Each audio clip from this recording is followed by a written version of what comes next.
Batting second, the right fielder, number 2, Cruz Luna. Batting third, the second baseman, number 7, Anthony Badillo. Batting fourth, the designated hitter, number 4, Noah Vasey. Batting fifth and catching, number 20, Drew Emmerich. Batting sixth, the first baseman, number 10, Theo Laughlin. Batting seventh, the center fielder, number 8, Michael Thompson. Batting eighth, the shortstop, number 6, Judah Shirley. Batting ninth, the third baseman, number 3, Michael Farley. And pitching is number 23, Peyton Mamula. And now the starters for your Calvert Hall High School. Leading on the center fielder, number 1, Hayden Calvert. Batting second, the right fielder, number 7, Will Hack. Batting third, doing catching, number 9, Brandon Wolf. Batting fourth, the shortstop, number 2, Travis Price. Batting fifth, the third baseman, number 22, Thomas Pilowski. Sixth, second baseman, number 6, Mark Molina. Whoever's pitching for them. Batting seventh, designated hitter, number 20, Nate Rodriguez. Coming in right here. Batting eighth, the first baseman, number 21, Anthony Williams. Batting ninth, the left fielder, number 14, Ethan Frank. And pitching for the Cardinals, number 19, Ryder Soa. At this time, we ask that you please rise to honor America with the playing of our national anthem.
Ladies and gentlemen, welcome inside the Mel Kiper press box here at Carlo Crispino Stadium. My name is Caleb Stein. I welcome you just before first pitch of the 2025 MIAA Conference Playoffs in the matchup between the 3-seed Spalding Cavaliers and your 2-seed Calvert Hall College Cardinals. These teams have just met earlier this year, right before the spring break happened. Calvert Hall ended up taking 2 of 3 of that series. On 2 bullpen games, there's just great pitching performance and great timely hitting from guys like Caden Barmer and Will Hack, who just took over in that series. I'm joined here by Owen Cox. Owen, do you have any pregame thoughts? Well, Caleb, I mean, we're excited for some playoff baseball here at Carlo Crispino, but you were to think about the beginning of the season, you were to ask both of these teams, how are we getting through the championship? They would say it runs through the other one. Now, I don't know if they were expecting to meet in the semifinals. I think people were expecting another championship rematch here besides the Cardinals and the Cavaliers, but John Carroll got that 1 seed secured, so they got to play MSJ to to play the winner of this game here, but it's always competitive baseball between these 2 teams. Just great all around ball. The Cardinals just did take that series early, but barely. 8th inning thriller to clinch the series early on this season. Ryder Soa on the bump was hurt earlier this season when the 2 teams faced off, and he's been dealing all season long. Been probably the Cardinals' best pitcher. Him and Peter Bayshore have been a great 1-2 combo there on the mound for Coach Kerr, and I think he's got to deal and shut down this dangerous Spalding team. They've had some injuries, but I think just expect some high-quality, high-caliber ball from these 2 teams, and I'm excited. Yeah, this Calvert Hall team, they're number 1 in the state of Maryland as ranked by Prep Baseball Report. They're 13-5 in the MIAA. The main falter in their record is that series against John Carroll, who has clinched the 1 seed at 14-4 in conference. But these Cardinals team is 18-8 overall, and they come in really high. And when I say really high, 8-game win streak, and they've won 11 out of their last 12. That's kind of the exact opposite for Archbishop Spalding, who has come in losing 6 out of their last 7, but also having a bye week in MIAA play last week. Yeah, just momentum, big part of baseball. It's a big mental sport. You think of it coming in, as we got some technical difficulties by Braden Wolf early here, but you think Spalding, like you said, one of their last 7, just not really what you want to see and what you expect to see from a team like their caliber. Fell down the rankings a lot later on this season. We'll see here Ryder Silva can keep up some of this Cardinals momentum like you're saying and just get a shutdown first inning. The first batter that Ryder Silva is going to see is Jacob Ruiz. The Archbishop Spalding lineup goes Ruiz leading off, Cruz Luna, and Anthony Badillo next. Noah Vasey designated hitting today for the pitcher Peyton Mamula.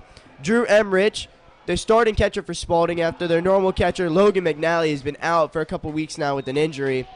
Theo Laughlin, Michael Thompson, Judah Sherlin, and Michael Farley to round out the bottom of the order for Spalding. The defense for the Cardinals, it is as normal for these last couple weeks, basically since the beginning of the season, as Soa fires in a fastball for a strike and then counts 2-1 on Ruiz.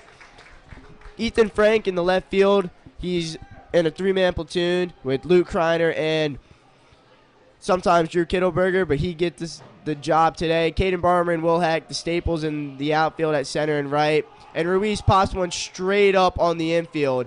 Ryder looking under it, but gets called off by Tom Spilarski, who makes the first out of this inning. High pop-up from Ruiz, handled well by Pilarski. Who is over at the third base today? Travis Pites over at short, Clark Mileto, second base, and Anthony Williams, the sophomore first baseman, along with Braden Wolf, as we mentioned earlier, behind the dish.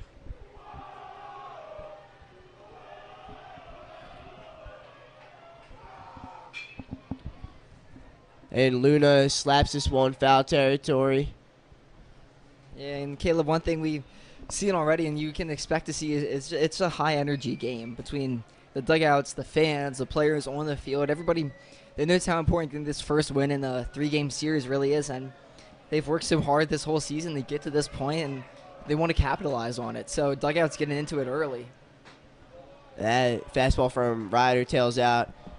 Yeah, some of my favorite memories from this season traveling with the team has been going to Spalding. Those games were super high energy, super fun, and luckily we came out with the win in 2 of those 3 games. But these dugouts will be chirping at each other all game. Expect a very physical matchup. Very loud atmosphere today. Going to be echoing through Carlo Crispino Stadium. As for the first time in 2 years, one of these 2 teams will not be in the MIAA Conference Championship. Spalding's the 3-time repeat champion, and Calvert Hall the 2-time straight runner-up. Cardinals want their revenge, too. They, like you said, just been right there but haven't gotten it because of the Cavaliers. Knock him out here early, first round. That kind of makes a statement to John Carroll and Mount St. Joe and saying, we're here to play and get their revenge on what Spalding's done to them the past 2 years. So the 2-2. Again, slaps the foul into the practice field, so lacrosse players are going to have to watch out. You can expect this from Spalding. Competitive at-bats, fouling off pitches, good takes. It's what they've been practicing to do, and it's what they will do against you. Great lineup, 1 through 9, even with injuries that you talked about earlier.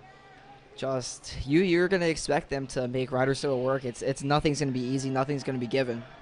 The 2-2 again to Luna. Again, slaps his foul.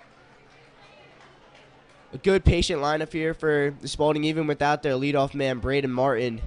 Their shortstop, one of the best leadoff hitters in the conference. Him and Barmer have been the 2 staples at the top, leading their teams offensively throughout this whole season. Then again, the 2-2. Luna sends this one into left field. Frank giving chase and makes the running catch. So good play by Frank to chase down that ball, and Ryder gets 2 outs in the first 2 batters. Yeah, Ethan Frank, great jump on that one. Just right off the bat, and maybe just a little too hard off of Cruz Luna's bat into left field. It kind of just hung out there, and Frank runs over and just snags it for a hard line out for Cruz Luna. So now the second baseman, Anthony Badillo, takes that fastball from Ryder for a ball. Ryder got 4-pitch mix, fastball, changeup, slider, occasional curveball as well in there. His fastball is topped out this year officially by Prep Baseball Report at 89 miles per hour, along with fellow teammate Peter Bayshore. He fires that one in for a strike to even the count up.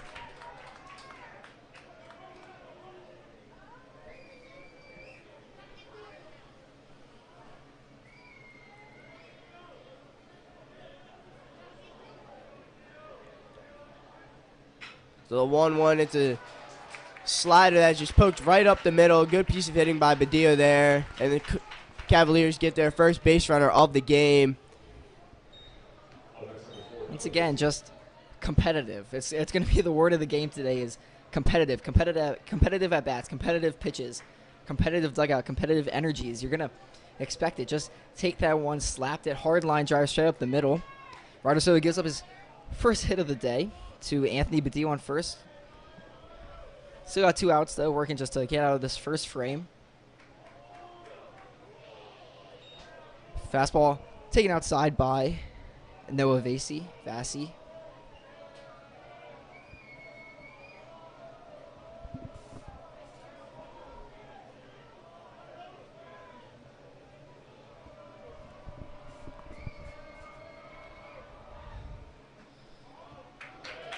Noah Vasey played every single game in the 3-game series during Holy Week. And on that good Holy Thursday game that went into extras, went 2 for 4. Been a good spark offensively for this team. Badillo taking a big lead off at first. Coach Kevin telling Ryder to try and pick him off. I think what makes these two teams so good is that anywhere 1 through 9, they can do damage to the other lineup. And even somebody off your bench can come in as a pinch hitter or DH and get a big hit. Ryder Soto with another good pickoff move. Badillo was leaning. It looked like Williams got the tag down, but the first base umpire of this 3-man crew today, luckily we have one of those. Yeah, I thought he was out over there. Good move by Ryder. Badillo, again, like you said, big lead. Expect him to be going.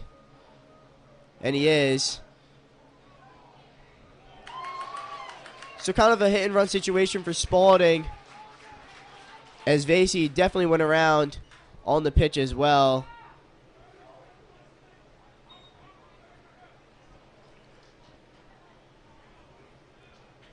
Yeah, you could tell he was itching to take second base there.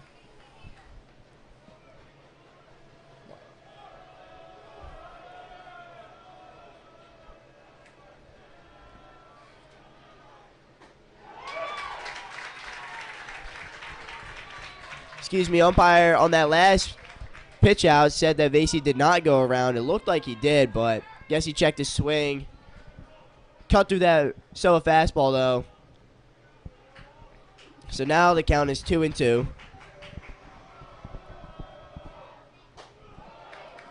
Takes that fastball high for a strike.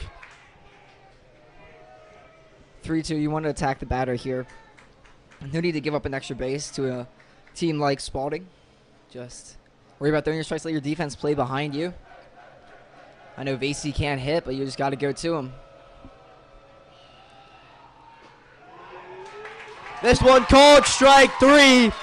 Noah Vasey goes down looking. Ryder Soto with the perfectly dotted fastball on the inside part of the plate. Ryder Soto, take out your paintbrush right outside, inside corner to Noah Vasey. So Spalding gets the 1 hit, the single, and the stolen base from Anthony Badillo, but then strand him over on second. Peyton Mamula coming out to pitch for the Spalding Cavaliers to face off against Barmer, Hack, and Wolf, at least in the bottom of the first.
So here we go. Caden Barmer's going to lead off for the Cardinals, as he's done for most of this season. And he's first pitch swinging, sends one into the gap in left center field, and this ball is going to get down off the base of the wall. Caden Barmer going to have an easy stand-up double. First pitch of the game. I don't know about you, Owen, but this looks pretty reminiscent to the game on Friday against Curley. Yeah, just KB just sent that one left center gap, smoked it off the base of the wall. Stand-up double for somebody with his speed, bringing up probably the best hitter on this team, Will Hack, with a runner in scoring position, no outs. Peyton Mamula might be getting flashbacks to the last time he faced this Cardinal team. I couldn't even give you guys enough time to tell you about what happened in the last game Peyton Mamula faced off against this Calvert Hall team. Hack's first pitch swinging as well, and a fan in the stands makes a nice snag, and the dugout goes crazy. Will Hack in the series in Holy Week hit 3 home runs. 1 against Mamula that went over the scoreboard, and then 2 in the next day, and he sends one up the middle, but it's straight to the shortstop,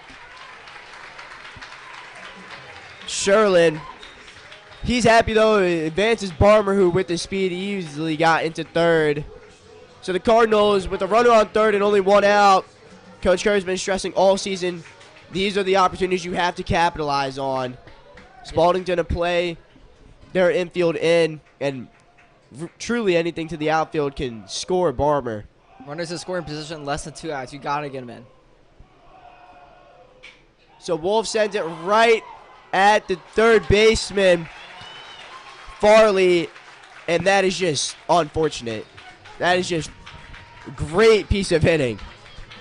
But Smoked off the bat of Braden Wolf, but right at the third baseman, Michael Farley.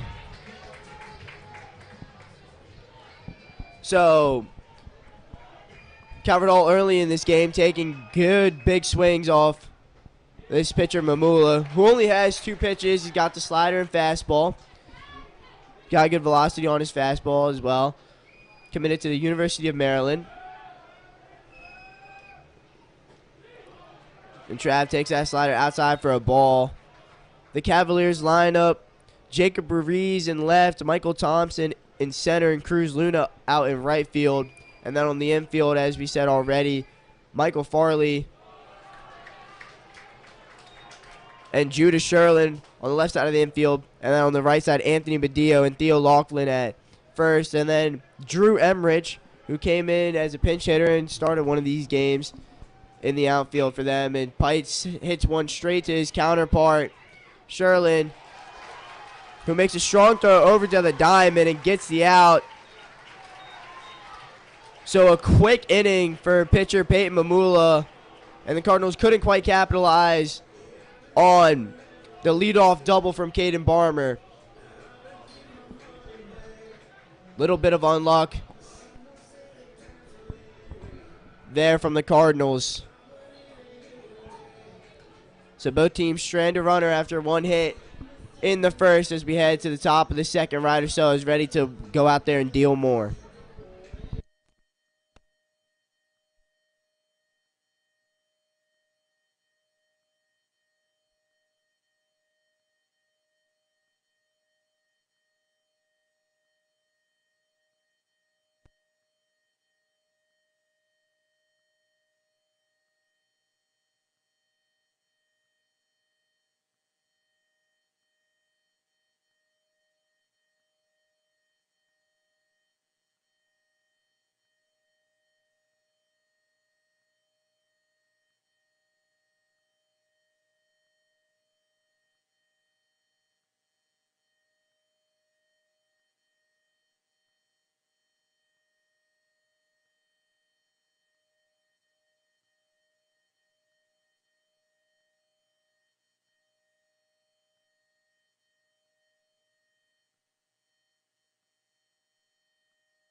Ryder Soa to face off against Drew Emmerich as Emmerich shakes that fastball low for a ball.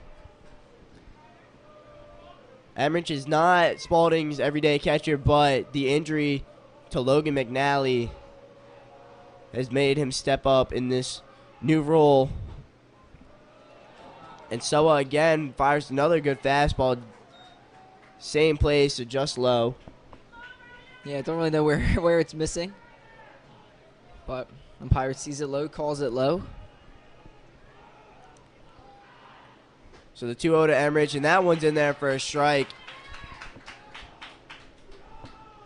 This Spalding team hasn't played a lot of MIAA baseball recently, ever since we got back from spring break. Emmerich rolls one over to Trav, who makes the easy play over to first and gets the first out of the inning there. They're currently suffering an injury from their leadoff man and shortstop Braden Martin, center fielder Sam Houchins, catcher Jake McNally, and then pitcher Nate Wines, who's their normal Monday guy, and relief pitcher Arian Vargas as well. One of the fastest throwers in the MIAA. Even with all these injuries, just you can't sleep on Spalding. You never can, especially in baseball. Just they know how to win. They know how to get it done. They got a loaded roster. Every guy stepped up for them when they needed it. That's why they're still 12-6, and that's good for third place this year. Last 3 years have been the 1 seed. As Laughlin rolls one over again to Clark Mileto this time. And 2 ground outs early in this inning for Ryder Soa, who has only faced Spalding twice, which is a lot for a sophomore, especially on varsity, but both times shut them down, once in the regular season in the 5-1 victory, and then again in the championship game to force the Game 3 last year at Joe Cannon Stadium. We know what Ryder can do. He's going to try to go deep into this game and give up weak contact wherever he can and just get outs efficient, quick, and not give up many big hits or many runs. Facing Michael Thompson, today's starting center fielder.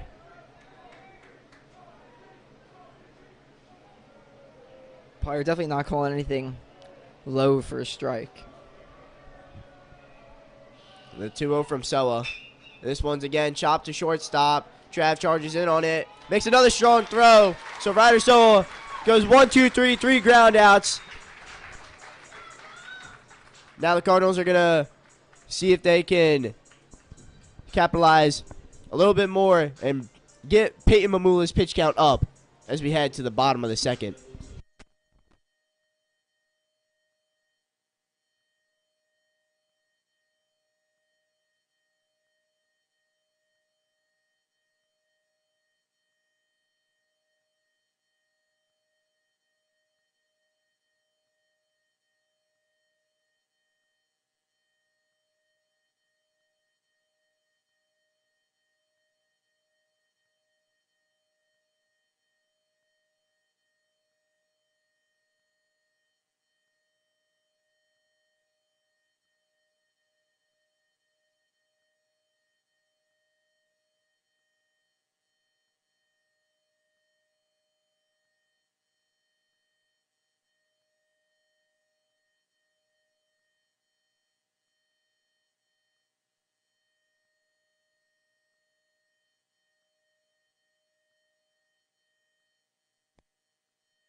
Five-hole hitter Thomas Pilarski going to lead things off here.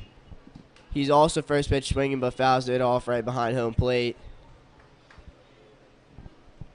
It'll be Pilarski, Mileto, and Rodriguez as the Cardinals' first 7 batters in this game are all seniors. And more early swings from these Cardinals.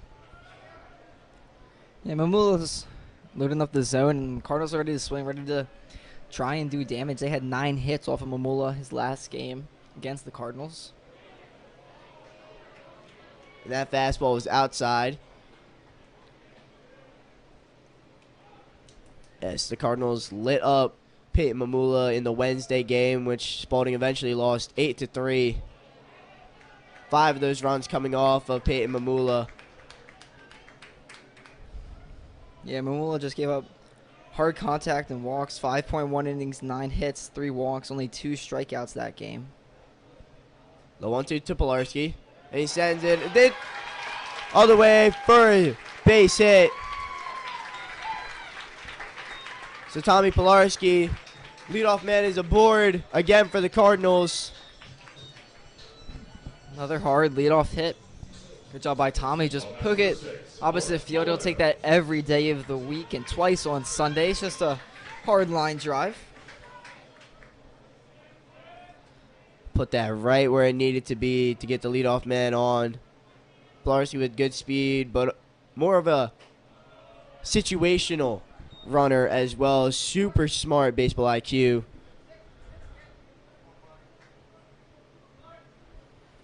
Yeah, Coach Kerr definitely won't be too afraid to be aggressive. Maybe he'll try to put some bunts down, some hit and runs here against Spalding. Manufacture runs any way he can. And that slider from Mamula. Kind of like a slurve, slider, curveball. He only got one off-speed pitch to pair up with that fastball that looks just pretty flat up here. As long as you can time up Mamula, you'll be able to get a hit off of him as he throws over to check on Pilarski. A big 6'5" frame on the mound, I believe. Just see that release point is going to end up being a couple inches closer to home than the average pitcher in the MIAA. Mileto swings through that fastball at the top of the zone. Yeah, he was just chasing, and he was late on it. I like the aggression with 2-0. Now I have to be a little bit smarter. Definitely don't want to roll over and ground out into a double play. Mamula again throws over. First baseman Laughlin applies the tag on Pilarski.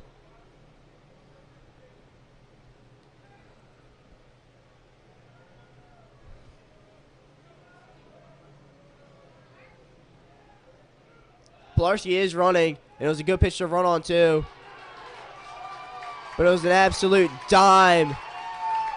Drew Emmerich threw that right where it needed to be. Yeah. Right up the base path into the slide of Pilarski. Shortstop Sherlin didn't have to move his glove.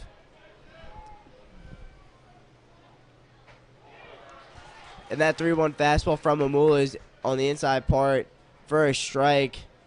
It's now full count on Clark with no runners on and 1 out now here in the bottom of the second. And he chops one over to Judah Sherlin, who makes a strong throw over and beats out Clark for the second out.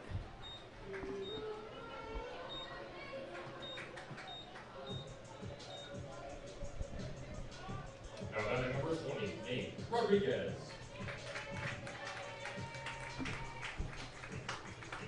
So now the senior, Nate Rodriguez, he'll be batting next.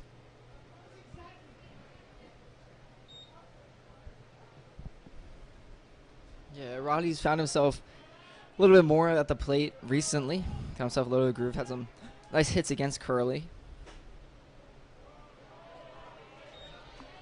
Can also deliver some good ABs. Yeah, it was really good last year for the Cardinals. Staple of their lineup in the middle 3-4 hole.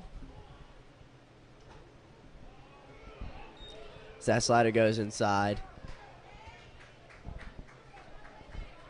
From that Wednesday game when MIAA pitched in the series, Cardinals have the exact same lineup. A little different order, but same lineup besides Rodriguez is now the DH. The only new one entered into the lineup. Rodriguez last year, towards the end of the lineup for the end of the year lineup for the Cardinals went Hack, Trav, Rodriguez, Copenspire, in that sort of order. As Rodriguez now draws a walk for the second base runner of the inning. And now Anthony Williams.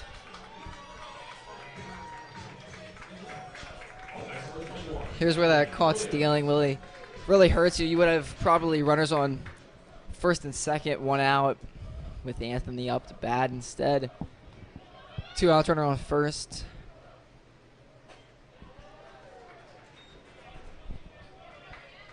Anthony takes that MIAA fastball for a strike.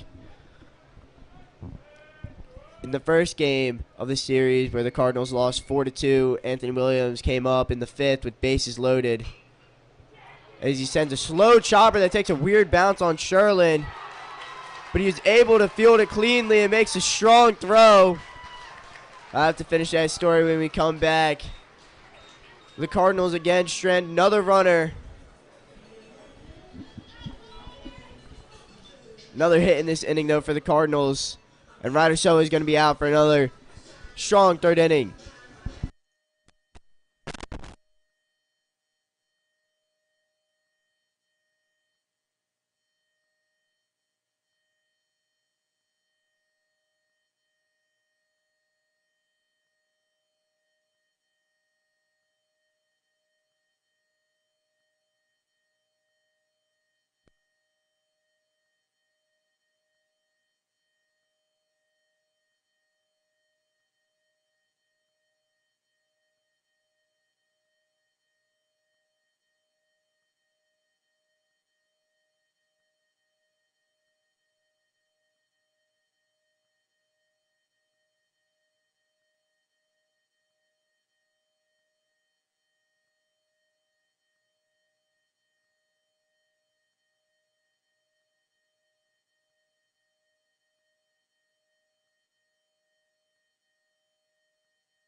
Eight, 9-1 duo for the Cavaliers here at the top of the third against Ryder Soa.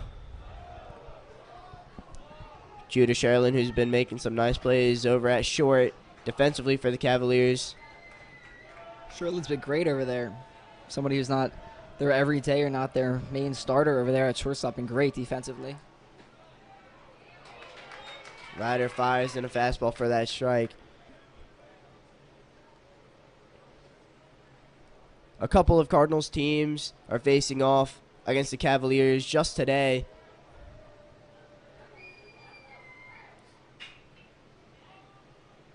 As Shirley sends one into left center field, and that ball's going to get down.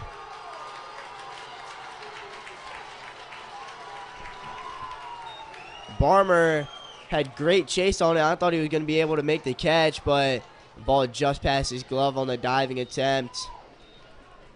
This kid Sherlin can play. Big just sent that thing sky high into left center, but too deep, too much power for either Frank or KB to track it down out there. So Spalding with the big leadoff double.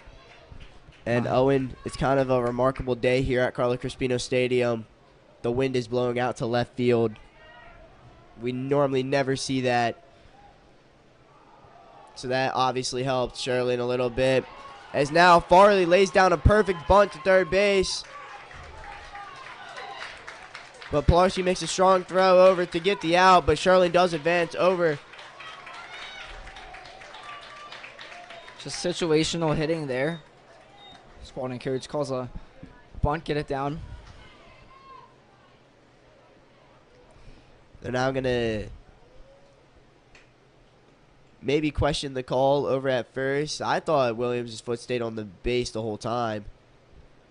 I think it was Clark actually covering as Anthony crashed.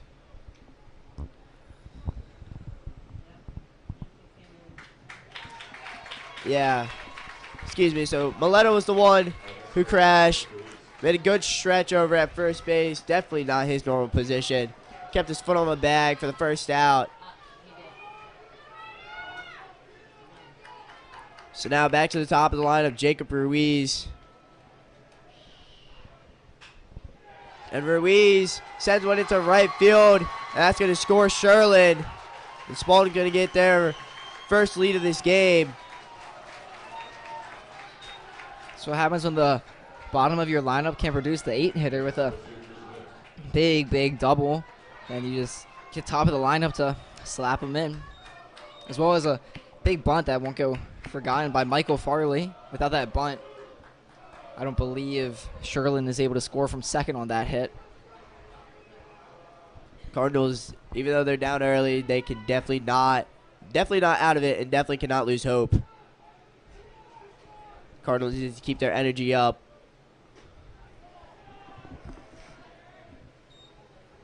Now Cruz Luna is up, who his first at bat lined out to Ethan Frank, who made a good running grab towards left center field.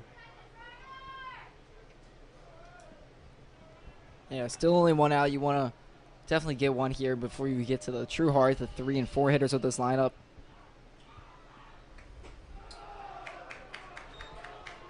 But as I was saying before, Sherlin hit that double. JV Lacrosse is playing Archbishop Spalding in the championship game.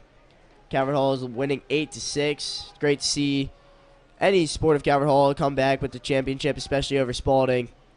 And then, of course, in lacrosse, the big matchup over there down at Navy Memorial Stadium. Varsity Lacrosse facing Archbishop Spalding in that semifinal match as well. They have the night game after McDonough and Boys Latin.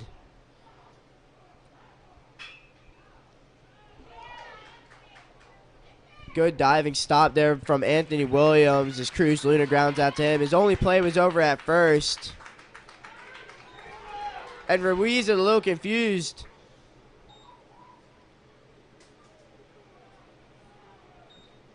Ruiz was quite confused. He was just standing off the base. Yeah, he was kind of lost out there. Good play by Anthony Williams, though. I thought he might have had a chance to turn 2 there.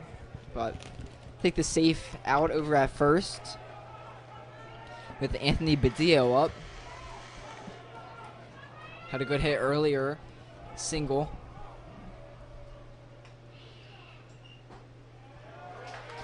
We'll watch a called strike one in there from Ryder Soa.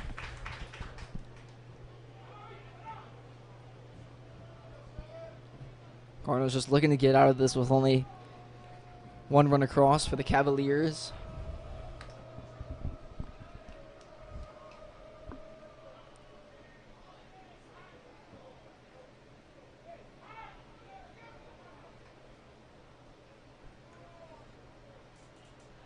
Some confusion there between Badillo and the home plate umpire.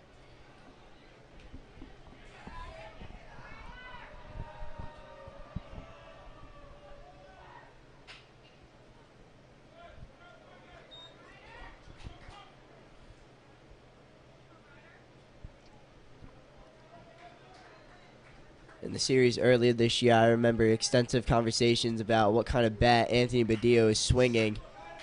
Still cannot figure it out to this day.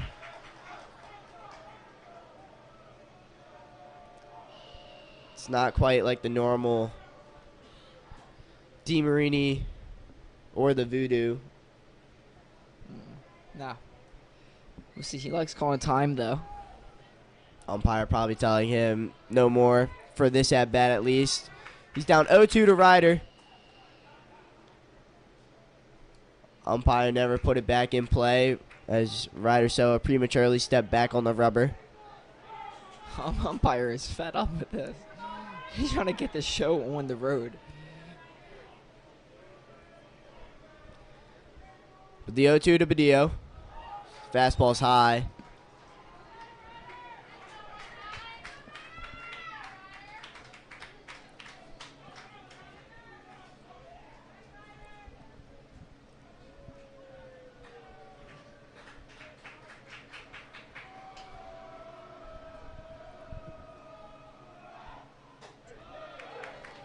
The fastball again is high on Badillo. It's again Badillo, competitive at bat. Got down 0-2, is not expanding his zone, not reaching for anything, making Ryder work. Designated hitter Noah Vasey's up next. If we need to get there, though, the 2-2. Struck him out. So Badillo goes down, chasing the high fastball from Ryder Soa. The Cavaliers scored one in the inning, but they strand another one as well.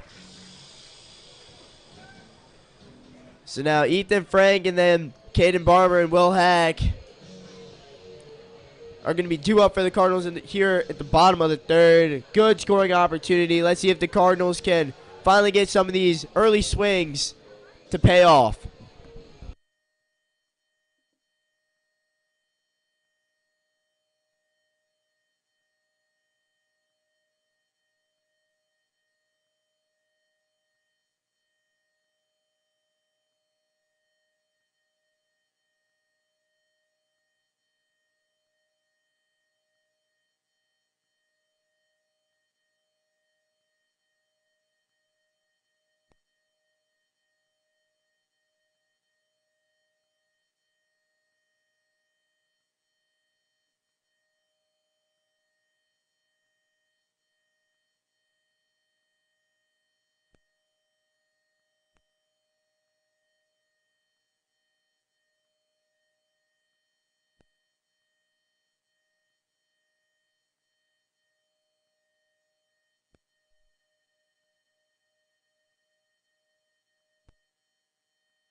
Peyton Mamula fires the fastball in. First strike on Ethan Frank.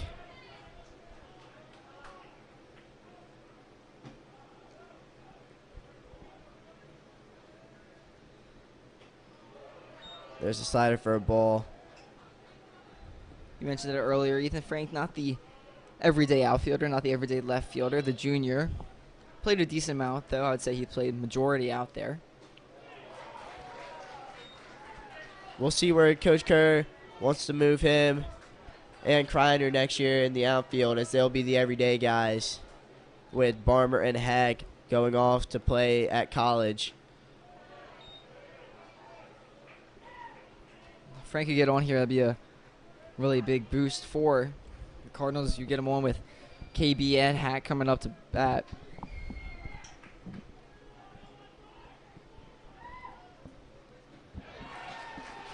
But he goes down looking instead. Mamula fires a fastball right at the bottom of the zone. Frank thought that was a little low, but umpire rings him up. Yeah, and I get where Frank's coming from. Been a lot of low strikes that are called for a ball by this umpire. Barmer now takes a fastball as well. He was first pitch swinging his first at bat, sent one off the base of the wall right at the Cardinal out in left center field.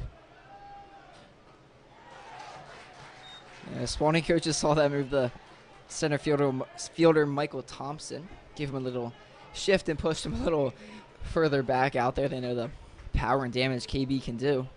So the 0-2, and this time he takes the fastball away.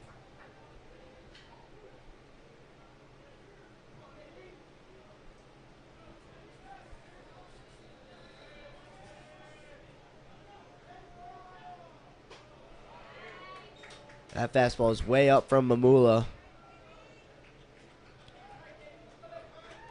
Mamula looks a lot better, settled in early in this game than he did in the last time these two teams faced off.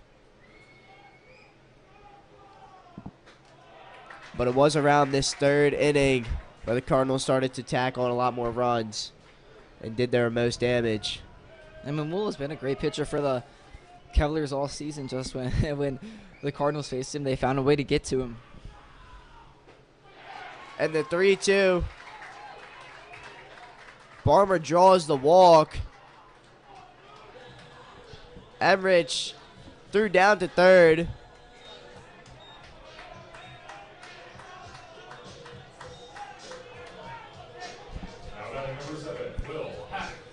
So KB's on again. Second walk, or first walk for him. Second walk of the game for the Cardinals.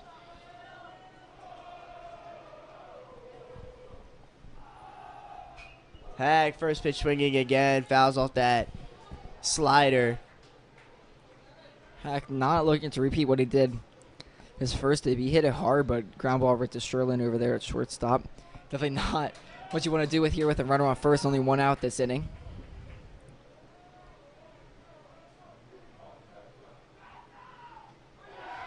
Fires at a slider for a strike. I would be surprised if Spalding this series throws Hack a lot of fastballs after that's just what he destroyed. And they know the damage he can do. They saw it firsthand last series. Wouldn't be surprised if Caden Barmer tries to take off at some point. Yeah, I mean, it's not even just against Spalding. Or just fastballs. It's all pitches, all opponents. Will Hag batting well over 500 in conference play, plus an OPS of over 1,700 as well. Great take there by Will Hack. Close to the outside corner, just not close enough. Hack's absolutely in the running for Conference Player of the Year. Faces a 1-2 from Mamula. And he smokes it fair past the diving play of Farley. And Barmer's going to be held up at third. So Will Hack with timely hitting gets a double down the line. Now the Cardinals have another similar situation. Runner in scoring position, one out, and Braden Wolf. Yeah, deja vu. Caden Barmer over there on the third. Braden Wolf up to the plate, one out. Hit it hard last time, just right to the third baseman.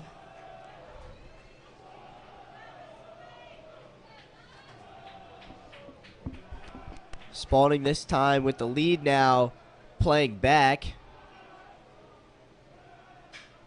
As Wolf sends one high and deep into right field, and that's going to be deep enough to advance both of the runners.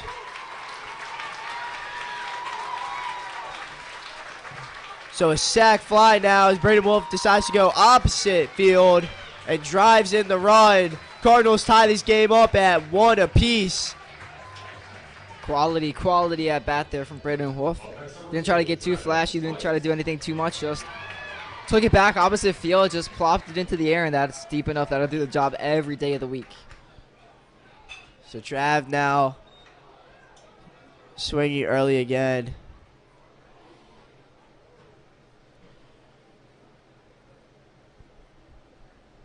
Now a little bit of confusion.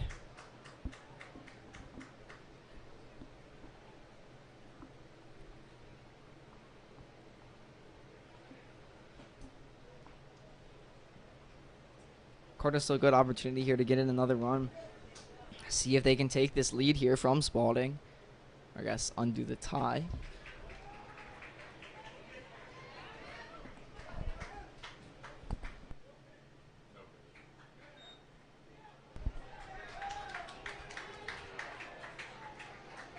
Interesting.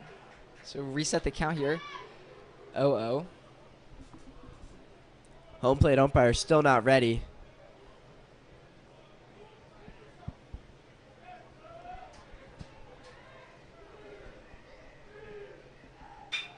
Hack sends one sharply to Sherlin again, who makes the play.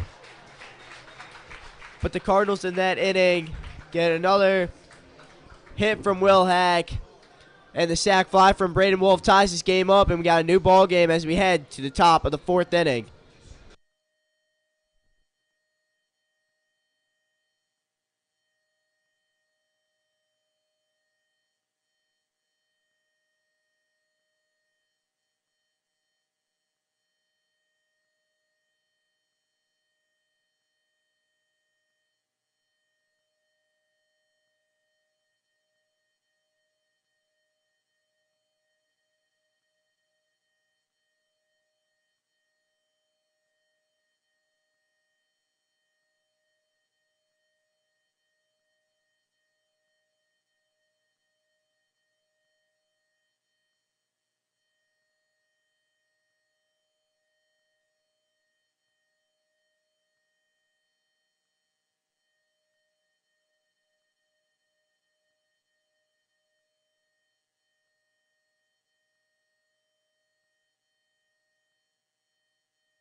So Ryder so against the designated hitter, Vasey. Struck out looking his first time up.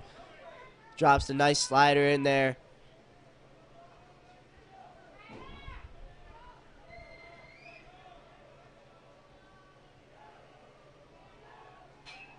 Vasey pops one up. Straight back, and Wolf could not make the play, running too close to the wall there.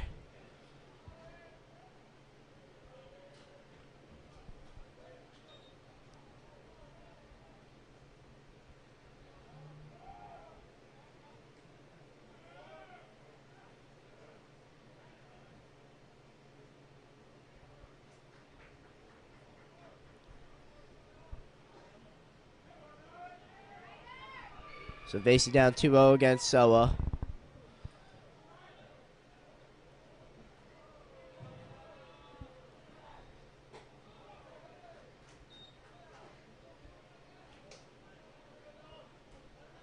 Update on the JV championship game. Less than a minute remaining, and Calvert Hall is winning 10-8 against Archbishop Spalding.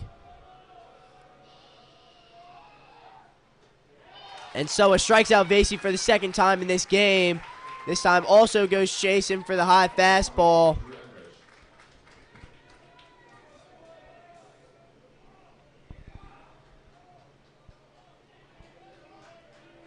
So Drew Remrich.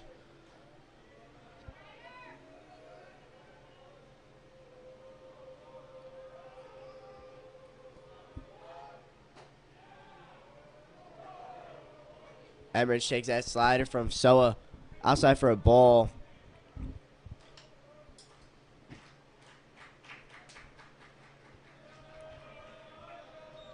Emrich grounded out to Travis his first time up.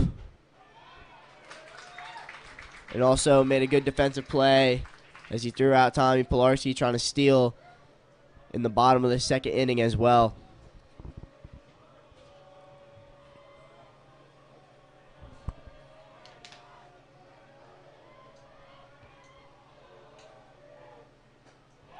Takes a big swing and a miss from that slider as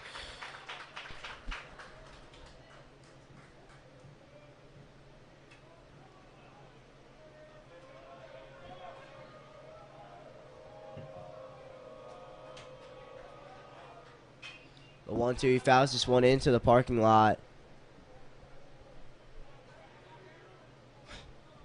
Where'd it go? I have no idea. Couldn't quite see that ball land, nor did I hear it land, which is a good sign. My car this year fell victim to a foul ball just once.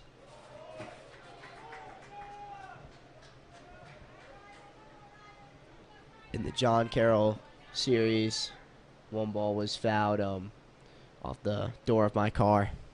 That's a nice little white and red mark. Could I be here by Emmerich? Just fouling off pitches. The 1-2 again. This time he makes contact on the high fastball, just sends it out into right field, and Will Hatt camps under it. The second out of this inning.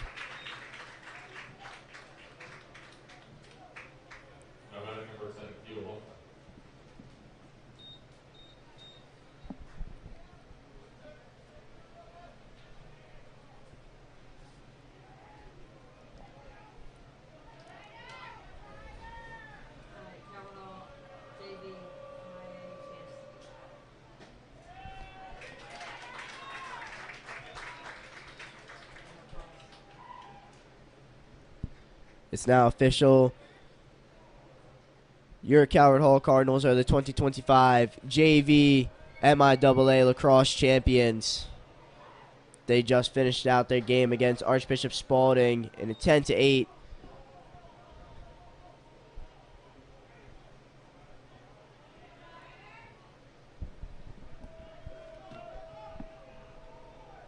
Happy to see the Cardinals get another championship for this 2024-2025 school year. As Laughlin sends one into right center field this time, but Barmer's there to make the grab. Wasn't hit quite deep enough. So SOA just been absolutely dealing in through these first 4 innings.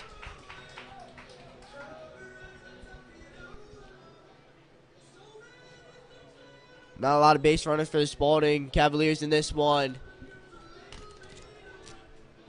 as we're still tied 1-1 as we head to the bottom of the 4th. Mamula looking sharp as well for the Cavaliers. He's going to be back out there.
Thomas Pilarski leading off for the second time in this game, as he led off the bottom of the second as well. His first at bat, he smoked a single into right field and then got caught stealing on a great throw from Drew Emmerich. MIAA drops a perfect breaking ball in for a strike, though. Tommy looking to repeat what he did last time. Took one and just poked it hard opposite field for an easy single.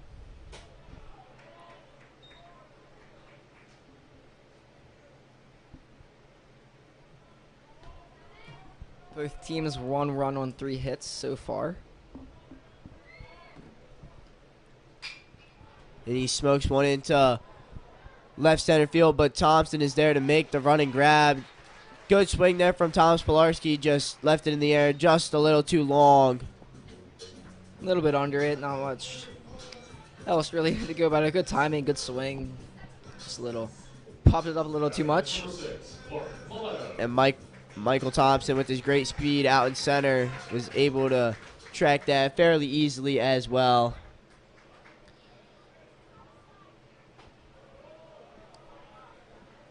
So now Mileto on base, drew a walk, his first at bat.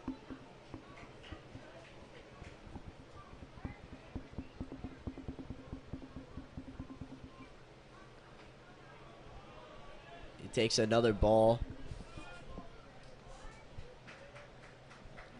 The Cardinals' goal today was to try and get to the bullpen as quickly as possible against Spalding, but MIAA just shutting them down. His pitch count relatively low through 3 1/3 as well.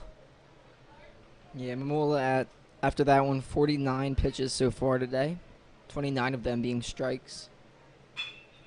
So Clark grounds one out to Judah Sherlin, who makes his first mistake of this game, and Clark Mileto taking the aggressive route, getting thrown out at second. Yeah, He thought that ball had a little bit more speed on it than it did. Sherlin made his first mistake, and Laughlin couldn't pick it, but Emmerich was there to make another strong throw over to second. great backup by Emmerich, and if you're Clark, they make a mistake, they let you get on. The goal isn't to make another mistake and let them get you out. Just another base running mistake we've seen. Not too uncommon here for the Cardinals this season.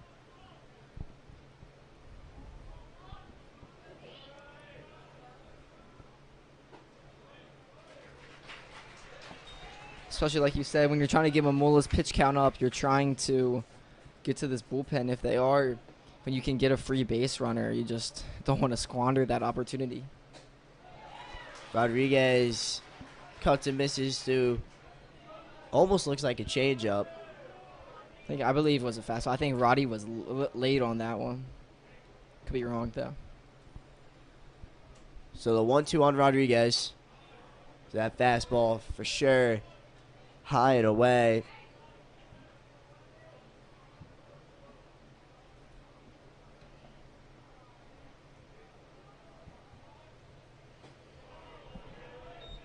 Rodriguez, not as many opportunities to pitch this year for the Cardinals. Yeah, but they also dealt with some injuries and just hasn't really returned to what we saw from him last year. But on that 3-2 pitch, he smokes one into left field. So a good piece of hitting from Nate Rodriguez as the Cardinals get another base runner. This time he's going to hopefully stay on for a little bit longer. And Anthony Williams is going to be up. Good piece of hitting, just smoked it left field. Hard line drive. Nate Rodriguez gets on for the second time today. Got on earlier with a walk.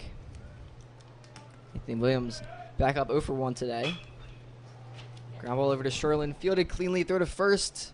Anthony Williams is out at first. So that's 3 outs for the Cavaliers. Cardinals strand another runner. And we're going to head to the 5th inning. Ryder Soa going to be out there. Again, also dealing great pitchers matchup here in the playoffs. What more could you ask for? Calvert Hall, Spalding tied at 1 as we head to the 5th inning.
So Michael Thompson, the center fielder, leading off for the 5th inning.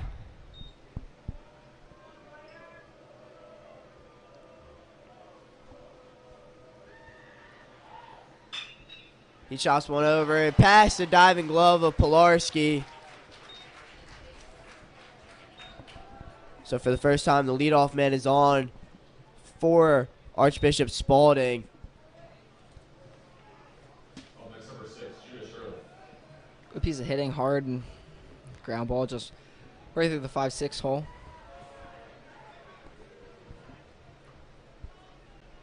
So Judah Sherlin has been having an absolute fantastic day over at shortstop, besides the one missed throw, but it basically, the error himself basically got erased by Clark Miletto's base running error. Yeah, they went error for error there.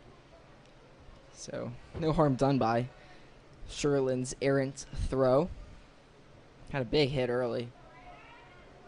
He is the Cavaliers' only run scored in this game. Shows bunt here early.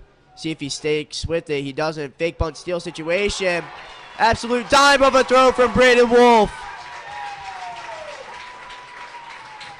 What a throw by Braden Wolf. Gunned him down at second. Gunned him down. Not even close. Right on the money. Michael Thompson didn't get a great jump, but Ryder from the stretch got a fastball up. Just perfect opportunity for Wolf. Sherlin wanted to call time, wasn't granted it. Now he takes a slider for a strike.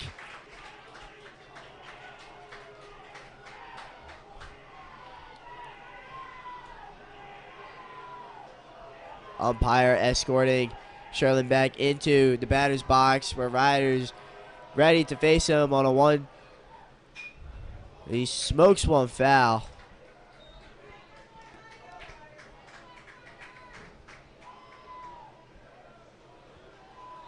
There's been a lot of base runners, it feels like, for each team. Maybe not that many hits. Cardinals have 6 base runners. Looks like 4 hits, 2 walks. Spalding, 4 hits, no walks. But nobody's really been able to get him in, bring him around.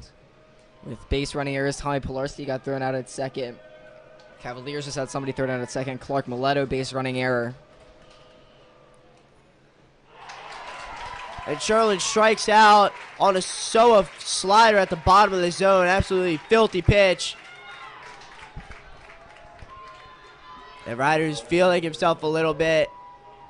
He's through 4 2/3. And no one in the bullpen for Calvert Hall.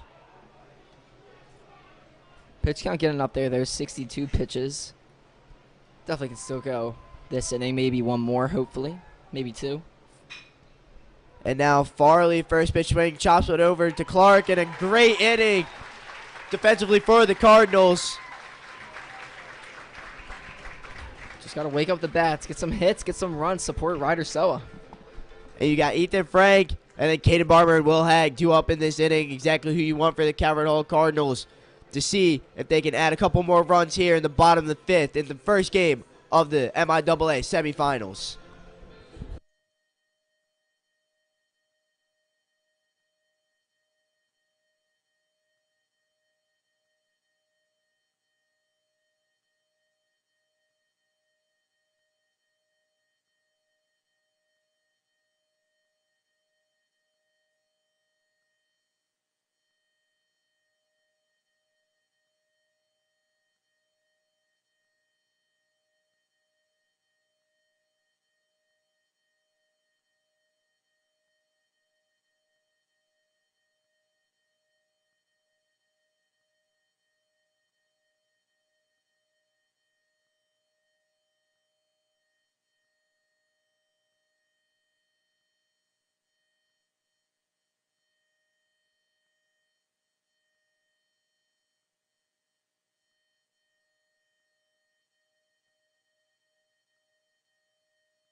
Ethan Frank one of the top uncommitted class of 26s, facing off against Peyton Mamula, a senior committed to Maryland.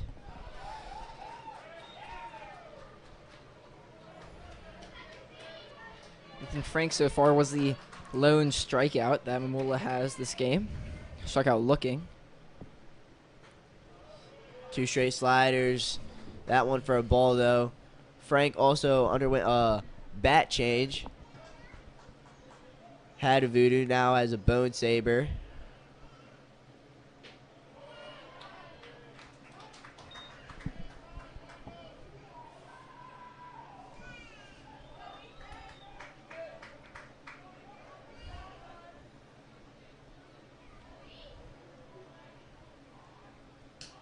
Frank ahead 2-1. This time he sends it straight up on the infield. Theo Laughlin is there to make the catch.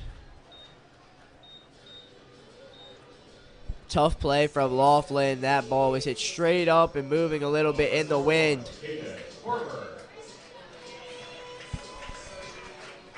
So Caden Barmer,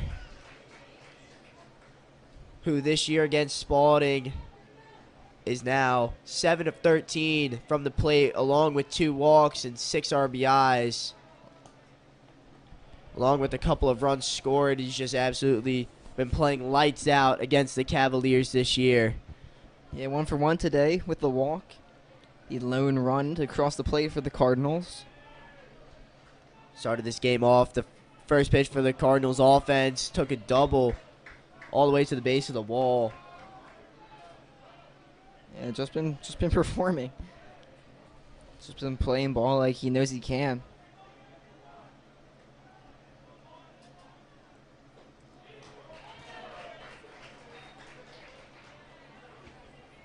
Looking to be put back on all MIAA honors. The 2-1 from Mamula, called for a strike. That one looked a little bit low. Yeah, I definitely thought that was low, especially with how the zone was earlier. He wasn't calling anything low. So Barmer then now has to go chasing on an off-speed pitch from Mamula. Emmerich completes the strikeout. So for the first time today, Barmer is retired. Little Hacks up here, and if Spalding does things right, it's going to be the last time Hack steps up to the plate.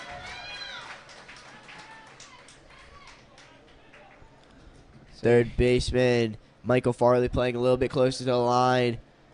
Yeah, Hack smacked one right by him for his hit earlier today. Left fielder Ruiz playing a little bit deeper than a normal left fielder.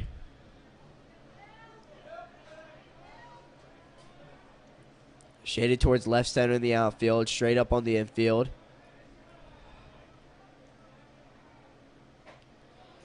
Takes a fastball for a strike. He thought it was a little bit outside. That's just where Emmerich has been posted up for all of Hack's at-bats. Yeah, good pitch. Right on the outside corner. I think it was a strike, even though Hack might not have agreed. And that slider is low.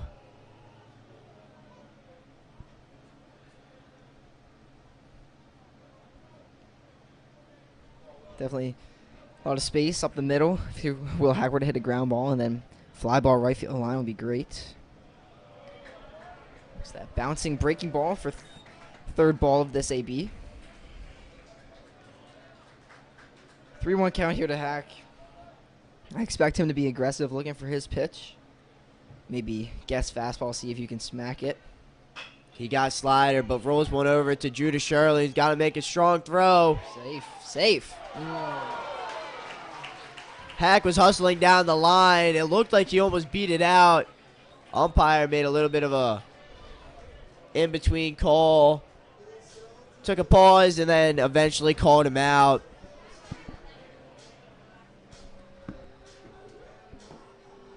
So, unfortunate, a little bit of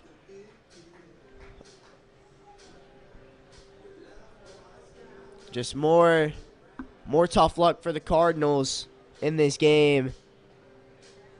But Ryder So is going to be out there for the 6th inning.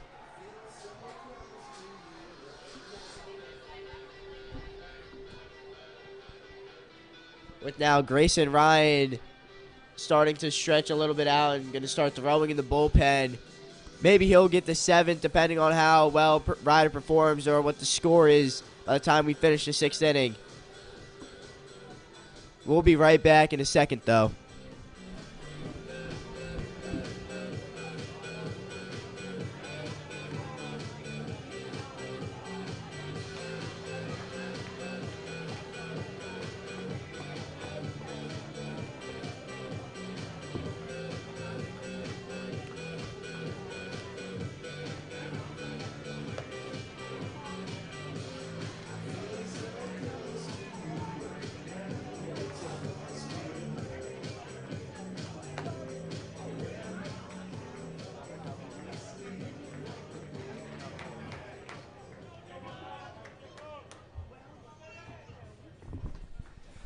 Moving on to the 6th, number 5, Jacob Ruiz.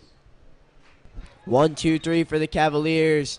Here in the top of the 6th, Jacob Ruiz, the left fielder, Cruz Luna, the right fielder, and Anthony Badillo, the second baseman. All to face Ryder Soa. Ryder Soa's got his work cut out for him, facing the 1, 2, 3 batters here on his end of his outing here.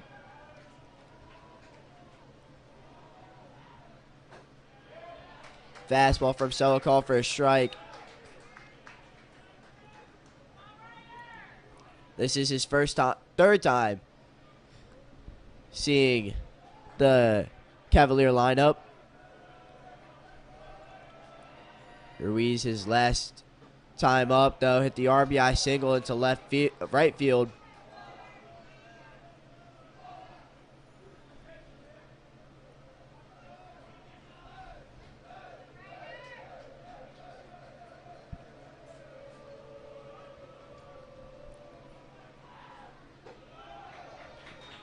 Now the count goes to 3-1. That was Ryder's 67th pitch of the game. 41 have been for strikes.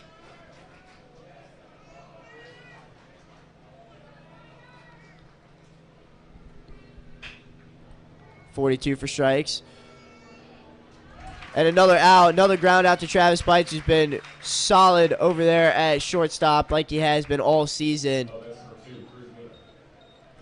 One thing Ryder really does have working for him, which I don't want to jinx it here, but it's given him no walks so far in this game, and that's such a benefit, such a great power a pitcher can have, especially facing this team like Spalding. Don't want to give him any free bases.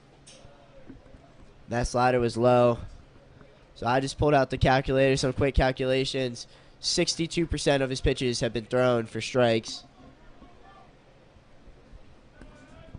which is a really good number.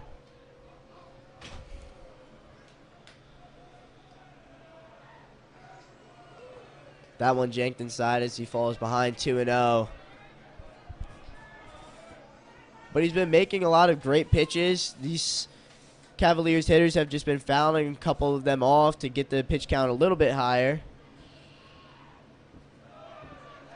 But at this point in the game, Ryder through 5 1/3 still has less pitches than Peyton Mamula through 5. Mamula's at 71, I believe. Yeah. 3-0, got to go to him here. Didn't expect a swing there from Cruz Luna.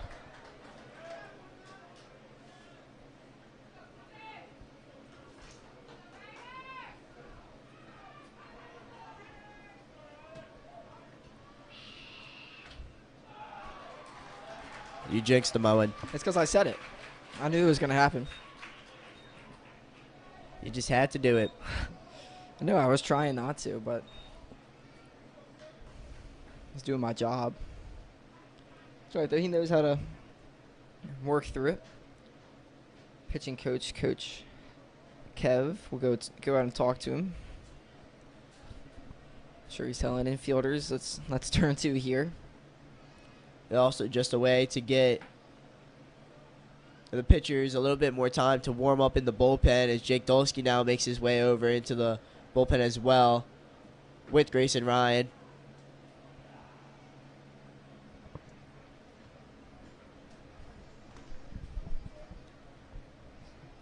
So Anthony Badilla will be up. One of the 4 Cavaliers with a hit. 1 for 2 with a strikeout as well.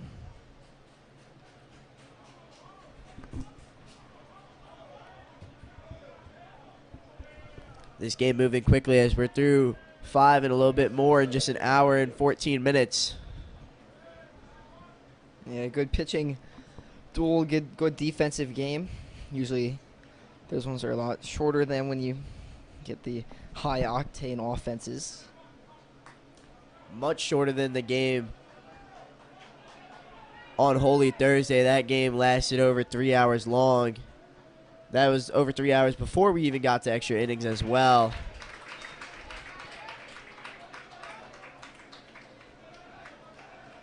I remember my brother texted me. He's like, bro, when is this game going to end? I'm like, just wait. Just wait. And it turned out to be one of the best games of the year for Calvert Hall as they came back and won in extras to clinch the series. And now we see as unnecessary tiebreaker for the 2 seed in the conference.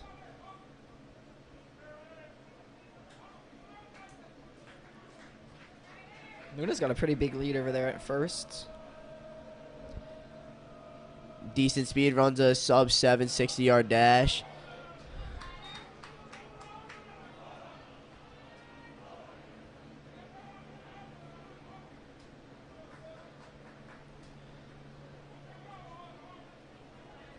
So we're looking to get Badillo just to roll over here.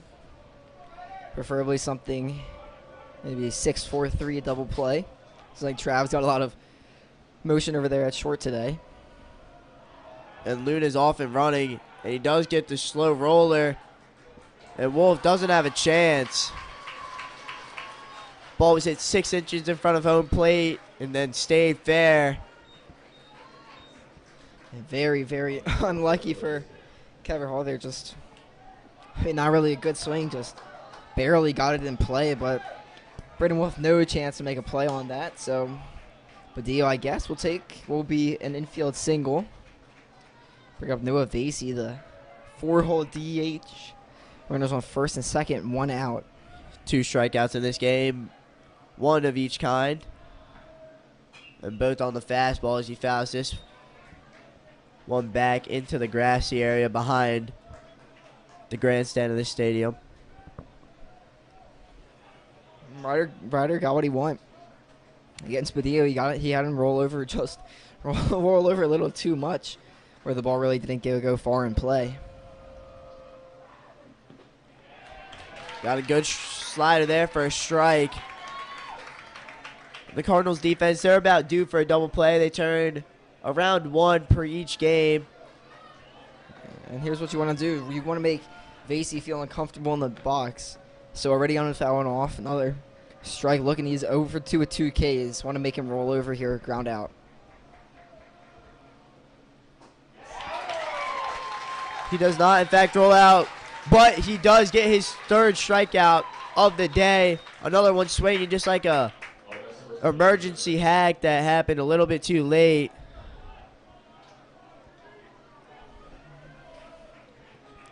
So now Drew Emrich, who's had himself quite a day. Runners first and second still, 2 outs. One of the best scoring opportunities in this game overall in a long time for either team. Yeah, it really hasn't been much. Each team got a run in the 3rd inning. Other than that, the teams really had great opportunities.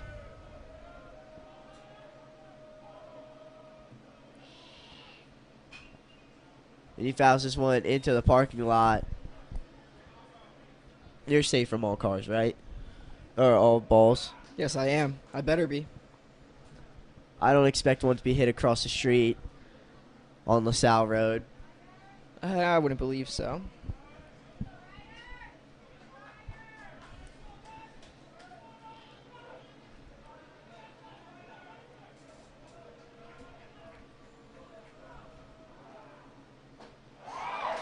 Emrich with just a sword type of swing. Emmer just lost on that one. Totally sorted. Didn't even finish his swing. He was pretty lost. So we're looking for the punch out. So Ryder looking for another punch out in this inning. Emmerich takes a good swing to foul that slider back. Straight into the netting, just got a little bit under it. Emmerich's had a good ABs. Lots of foul balls earlier in his at-bat. Still 0 for 2 today. Longest inning by far for Ryder Soa in this game. The 1-2 again. He sends one into right field, but Will Hag has managed to catch that one. So Ryder Soa escapes the mini jam, and he is officially through 6. Only 1 run and 5 hits allowed.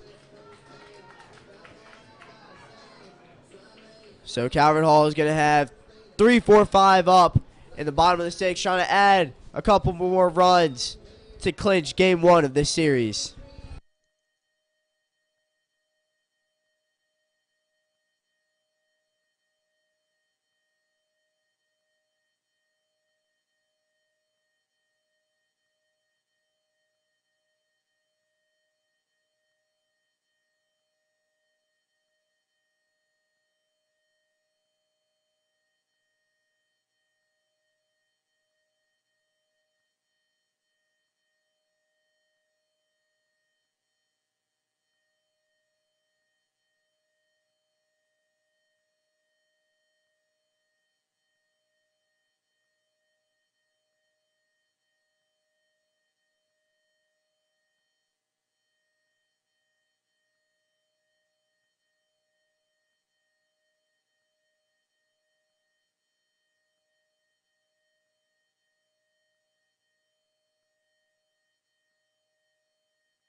So Peyton Mamula out to try and finish his 6th inning of work. He's already at 71 pitches, though. But his 72nd is fired in for a strike, a slider on Wolf. Yeah, Mamula, sure, Spalding's hoping he has 1 good inning left in him.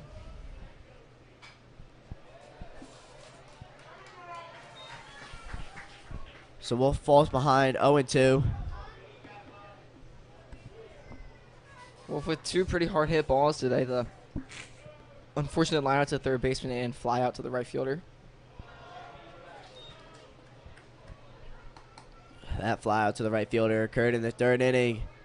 Scored Caden Barmer for the Cardinals' only run of this day. Yeah, one of 2 RBIs on the day.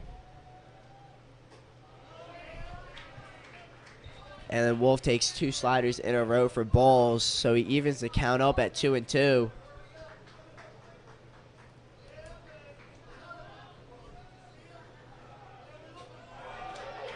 That fastball's high. Good AB here. Braden Wolf come back 0-2, 3-2. Chance to get a leadoff base runner.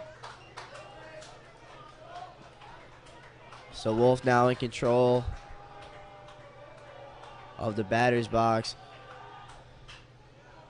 He fouls another one off. This one's going to get into the parking lot. There was a car just backing into a spot. Almost got hit. Very close.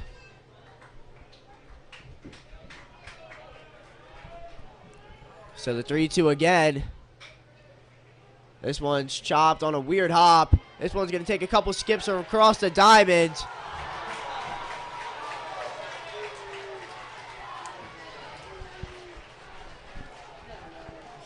Michael Farley with an awkward throw, caught it on an awkward bounce, and it took about 3 skips to get it across over to first base.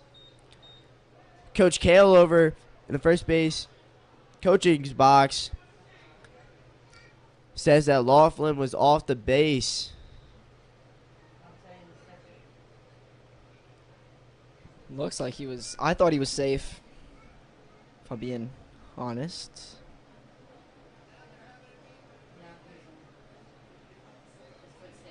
Doubt there's enough to. Oh, wow. And they have overturned the call.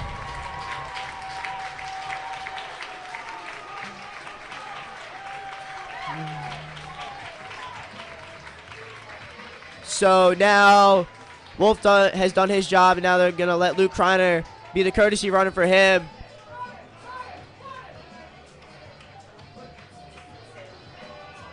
So an infield single for Braden Wolf after challenge of the umpires.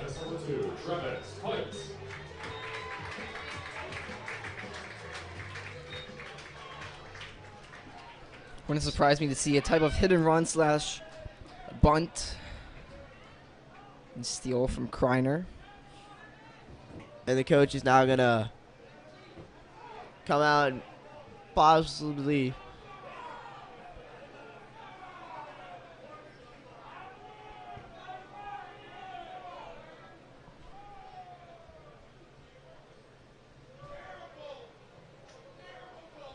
the Spalding dads and Spalding dugout still chirping the home plate umpire over that call over at first. Peyton Mamula is, in fact, going to stay in this game, even though they do have an arm in the dugout. Yeah, looks like they got somebody up down there. Really would not surprise me to see a bunt here from Trav. Kreiner, courtesy runner for Wolf at first with great speed. So the third baseman, Farley, is going to play a little bit closer than usual.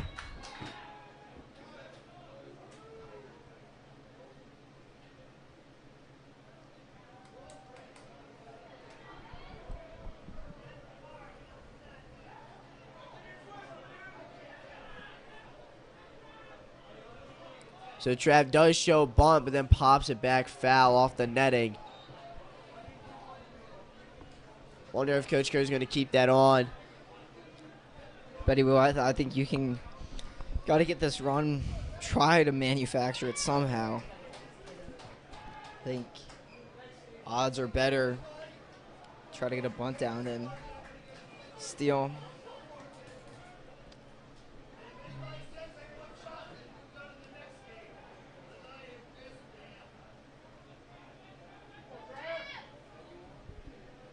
He does show bunt again, but pulls back because that slider was low, so the count is 1-1. Now Spalding's definitely expecting this.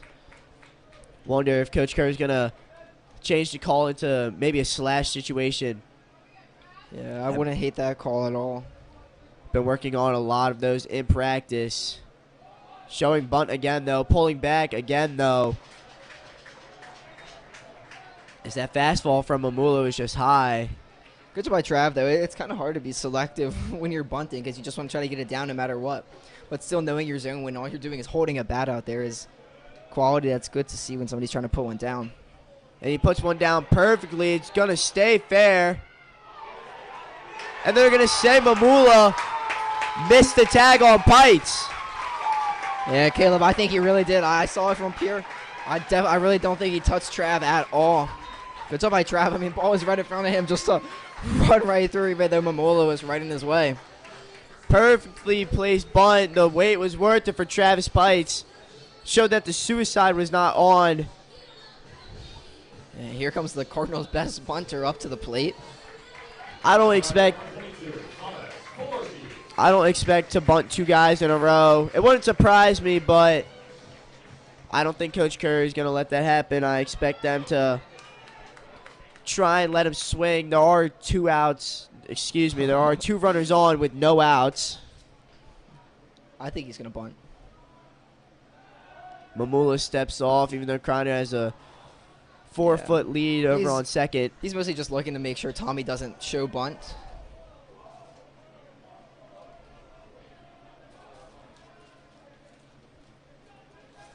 Close game. Anybody want a water? I got water if you guys want it. They do, in fact, show bunt. Owen, you're correct. I think really, if you were to pick one person on this team who you want to put a bunt down, it's Tommy Pilarski. He's done it all season. He's done it for hits. He's done it sack bunts. He's done. I don't know if he's done suicides. I'm sure he has at some point.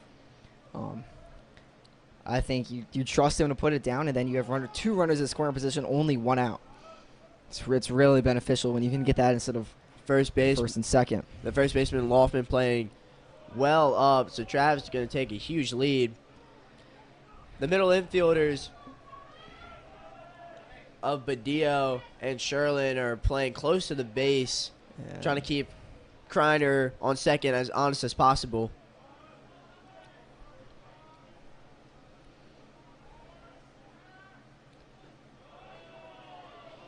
It's another pitch thrown for a ball. And these Cardinals batters have been making a good attempt. Mamula's he's rushing everything. He was basically he was off the mound before the pitch is even at home plate trying to field this bunt. And this time they're going to throw back on Kreiner. Does not have nearly a big enough lead, but you just never know. Got to be cautious if you're Spalding. Mamula just kind of stalling at this point. It's something I've seen these pitchers. They get a little more uncomfortable when they know somebody's going to try to bunt on them. Because they're just so worried about they want to get this out. And it's a really big part of this game here. So Thomas shows bunt again. But again, it's another ball. Mamula, his pitch count is a little bit up right now. And he's Now- just going too fast, doing too much. His pitch count, like you said, is probably pretty high now, 3-0. And he just doesn't even have to worry about the bunt here. He's just gotta find the zone. So 3-0. Going to square up for bunt again, even though he was going to take all the way. Yeah, no point of even trying to put that one down. You can't give a free strike. Mamula now at 86 pitches today. Would definitely expect Tommy to show again here. First baseman playing in, as well as third baseman. He does get this down, and he drops it right in front of the first baseman, and they're deciding to go 3. And they're going to say Luke Kreiner got under. It was a force out, but Luke Kreiner with the slide got in there safely. Speed kills, Caleb. Speed kills. Got Kreiner running from second on. Just a normal everyday sack bunt. Mamula thought he had him. Looks like this might be Mamula's last. Maybe not. Spalding coach wants to talk with the umpires for, it seems like probably like the third time this inning.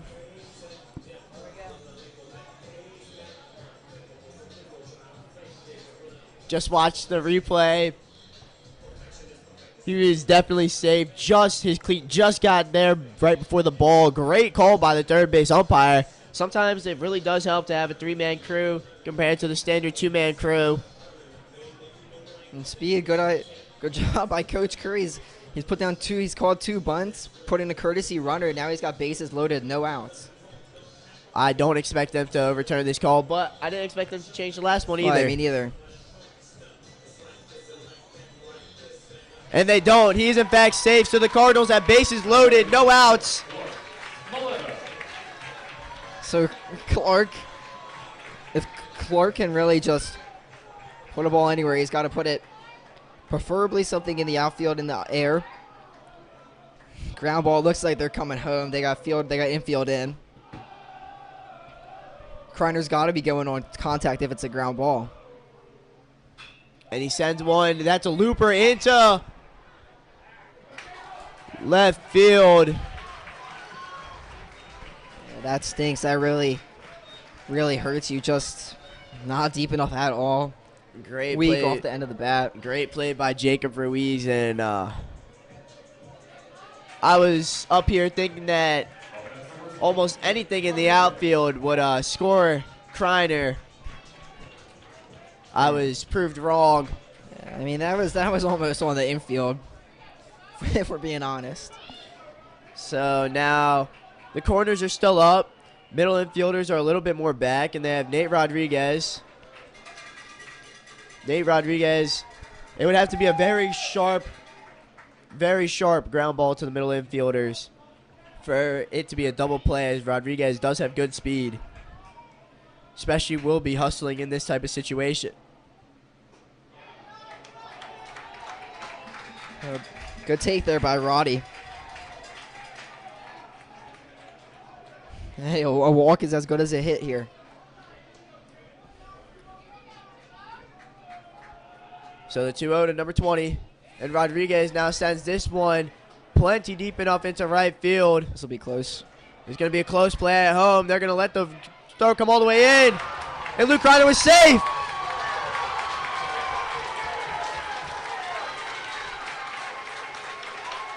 Nate Rodriguez comes up big, delivers the sac fly. The speed of Kreiner just beats out the throw from Cruz Luna. Good job by Nate Rodriguez. Just did exactly what he needed to do. Once again, speed, speed, speed. Luke Kreiner gets him. I think Emmerich was blocking the play anyway because he hit Kreiner before he even had the ball. So Cardinals take a big lead here, bottom of the 6th. Still got a chance to knock on some more as Travis Pites also advanced to third on that one. Williams takes that pitch for a strike.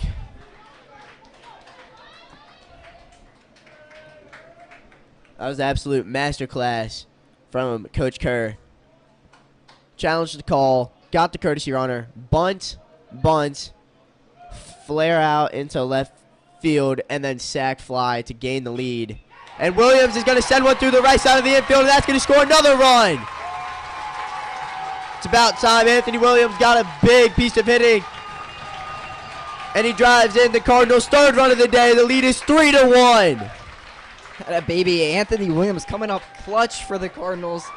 Just slices it right through the gap between the first baseman and second baseman to add another run. It's like Peyton Mamula's day is done for the Cavaliers. As in the bottom of the 6th, the Cardinals take a 3-1 lead. Peyton Mamula being a senior, it is possibly his last time on the bump as well.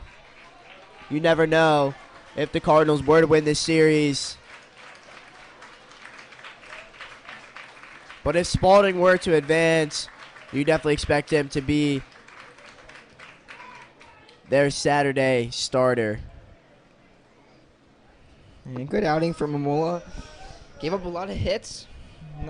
Only 3 runs in so far, all earned. So he went 5.2 innings, 8 hits, 3 runs, all earned. Only 2 walks and only 2 Ks on the day for him. 93 pitches, 53 were strikes. Just we'll see if his line stays the same. Gave up base runners, but was able to limit the damage all game. So now Camden Hunter is going to come on in relief. The runners on second and first will be Mamula's responsibility. But as of now, his line is 5 2/3 innings, 3 runs allowed, 7 hits. And Mamula has pitched great in this game, don't get us wrong, but a couple of calls that didn't go his way on the fielding side of things. And some absolutely perfect bunts by Calvert Hall. Sometimes when the bats aren't working, you got to go small ball, Coach Kerr's specialty. And it's truly paid off as they now lead 3-1 in the first game of this semifinals. Yeah, in all of these playoff games, small ball. I mean, it kind of sounds like, why are we doing small ball? But it's what you need to do. You're gonna have to manufacture runs. These teams aren't gonna give you runs. Spalding definitely will not. If the Cardinals advance, John Carroll definitely will not. It's just you have to know how to work when you're not hitting the long doubles, you're not hitting the home runs that you have been in the past. And the Cardinals able to hit, and well, they've only had 1 run come in on an actual hit. 2 runs came in on sac flies. So Ethan Frank's going to face off against Camden Hunter. But this is also huge as the second game is tomorrow at Spalding. So possibly only needing one reliever in this game is huge for Spalding. And for Calvert Hall as well, as it's going to probably be the matchup of Peter Bayshore versus Braden Robinson. And Frank sends one up the middle. This one's going to get down. Sherlin makes the throw. And Polarski's under the tag. Polarski's under the tag, and the Cardinals now lead 4-1. Infield single for Ethan Frank. The 12th hit of the game for the Cardinals. That ball, slow chopper up the middle. Sherlin had a chance. It bounced off his chest, and it was a solid throw to home. But Polarski just got under the tag as Emmerich tagged high. Yeah, and Tommy just running the whole way. Doesn't know if Sherlin's going to get it or not, but just makes it through. Frank with a good hit. I saw Coach Koski waving him around. Super aggressive, and then as soon as he saw where the ball actually ended up, he's like, oh, shoot. Was this the right play? And it turned out to be. And here comes up KB, top of the lineup for the Cardinals. Not who you want to see if you're in this situation if you're Spalding. Cardinals have a little 2-out rally going.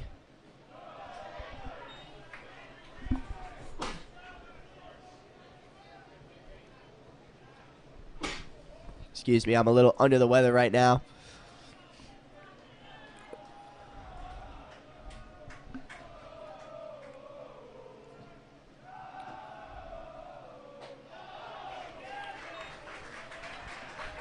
Hunter just not finding the zone here to KB. And you don't really want to walk KB on 4 straight pitches when you got Will Hack coming up on deck. Calvert Hall definitely not done with the threat yet.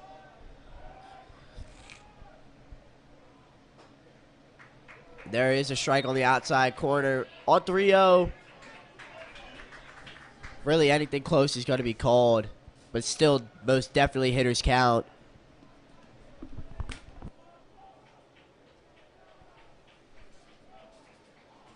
Three 1 to KB. Swung on. That's a line drive right center field, and that's down. Anthony Williams rounded third. He's easily going to score. Here comes Frank. Coach Koski will hold him at third, and Caden Barmer with a stand-up double for the Cardinals extend their lead 5-1. KB's second double of the day provides a little of insurance. And Calvert Hall is most definitely not done. But on that 3-1, just took his pitch, drove it to right center. Perfect placement.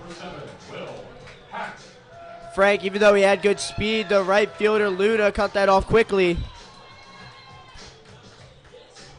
No point in being the third out at home, especially in this situation. You can still have your runners on. And they're going to intentionally walk Will Hack. Yeah, it's not a surprise there. I mean, they saw what he can do. They know what he can do. Don't count out Braden Wolf, though. Also a little bit of strategy as they can now go any base. Yeah. Little Force out anywhere. unfortunate to see if you're a fan, but you know Spalding, it's probably the right decision. Because Wolf now rolls one over to the shortstop, Sherlin, and he misses the throw. Badillo could not hang on to the throw. And the Cardinals scored 2 more runs on the error from Judah Sherlin.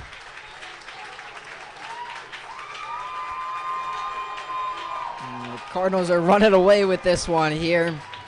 It's when things are going bad, they're going bad, and Spalding's just not feeling it right now. Sherlin been great defensively all day. Had the one missed throw, but this one just horrible throw. Just really not something you want to see.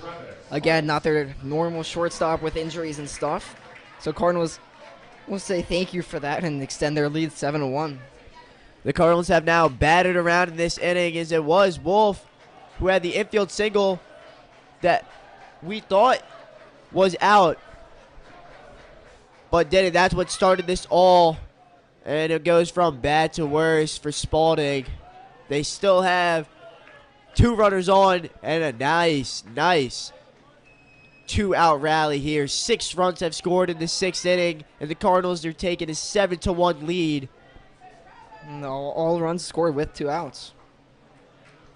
Travis takes another big hack. You know he's trying to add even more insurance. Travis, in this inning, put down a perfectly placed bunt that MIAA officially didn't tag him on.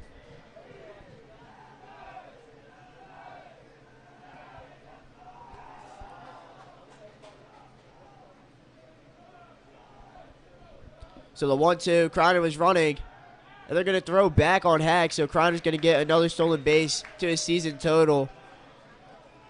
Well, the count runs to 2-2 on Travis Pites. Yeah, Kreiner easily advances. So now 2 runners in scoring position for Travis. So Camden Hunter's 2-2. This one is spiked.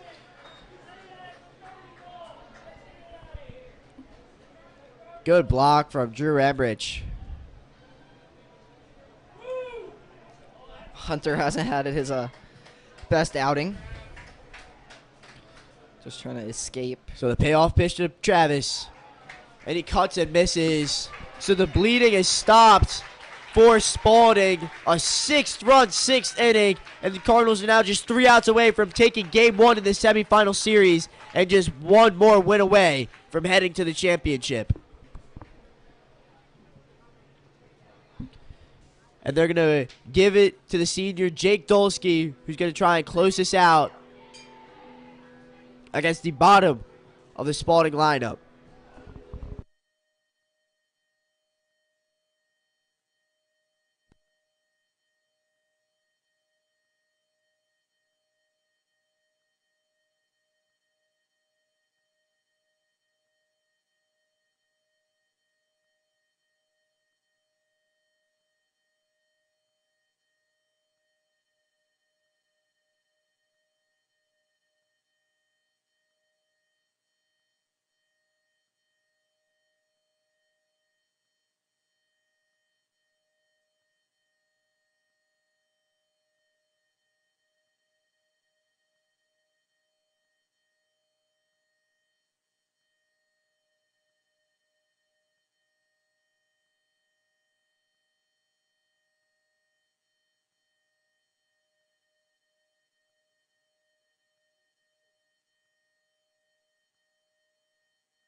Mistake. 6-7-8 duo for the Cavaliers here in the top of the 7th now in a 6-run hole. Jake Dolsky fires a fastball in for a strike against Theo Laughlin. And then Michael Thompson, the center fielder, next, and then Judah Sherland is the minimum. Laughlin smokes a foul ball into the netting. Dolsky been one of Coach Kerr's main choices out of the bullpen this season. The senior. Plenty of experience, has been coming in as a reliever since his sophomore year. But the 0-2 to Laughlin. Chops it foul. Dolsky hoping maybe just to get out of this inning quick, see if he can maybe throw as enough, or I guess the least amount of pitches he can so he can throw tomorrow if the Cardinals were to need him. But both teams only using 2 pitchers possibly is huge. Saves a lot of the arms for tomorrow's game and then possibly even Thursday's game if necessary. And then if both teams do need to go to Thursday and a lot of pitchers are used, then they'll be a little bit behind when it comes to Saturday in the championship. First game is going to be at the higher seed. And Laughlin strikes out. Laughlin goes chasing on a high fastball from Dolsky, and that's 1 out. Just 2 more in game 1.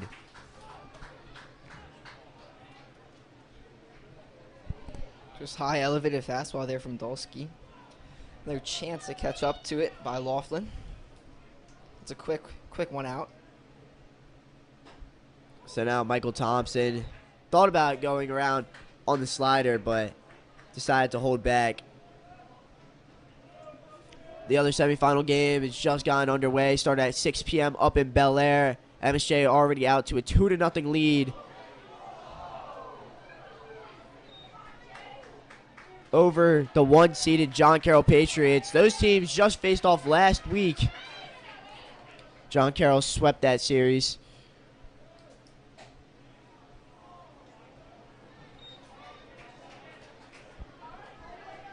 And Dolsky falls behind 3-0. He looks like he's getting squeezed a little by this umpire. Pretty common theme from this season. 3-0, and Michael Thompson draws a 4-pitch walk.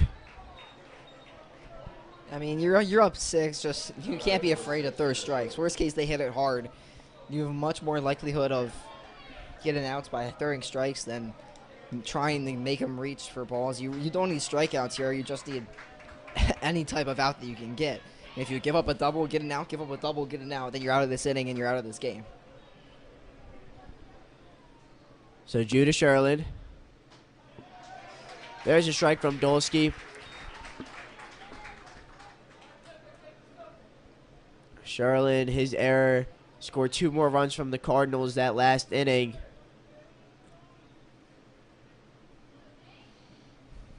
He was so good defensively at the beginning of this game and offensively as well. Yes. With just 1 rush throw, and a game can change very quickly. It started out as probably the hottest player on the field, both defensively and offensively. Faltered a little bit when he had that bouncing throw over to first on the Clark Mileto infield reach on error.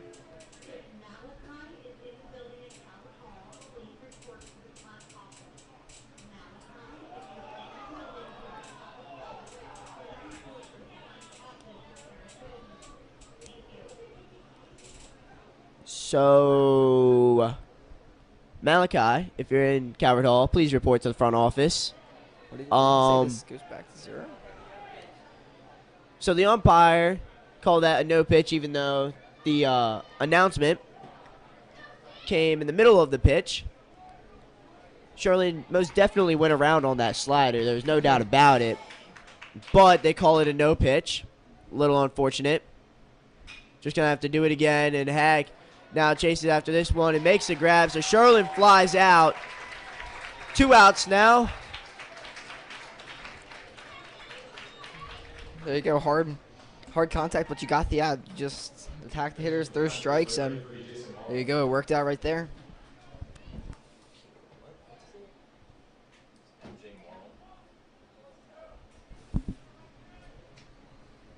So now pinch hitting MJ opportunity Morrill. here. MJ Morrill, the new pinch hitter for Spalding. Batting in the place of Michael Farley. He takes a really good slider from Dolsky in there for a strike.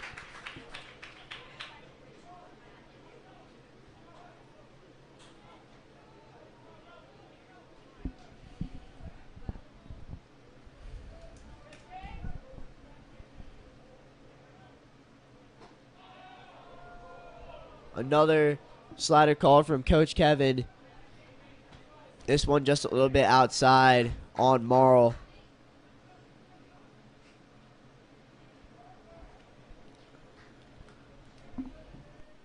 Thompson with a huge lead off first, not even going to attempt. There's a swing and a miss from Morrill.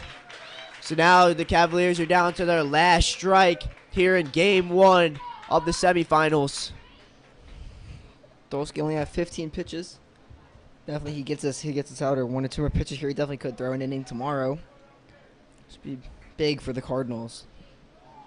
So the 1-2. Fastball yanked for a ball.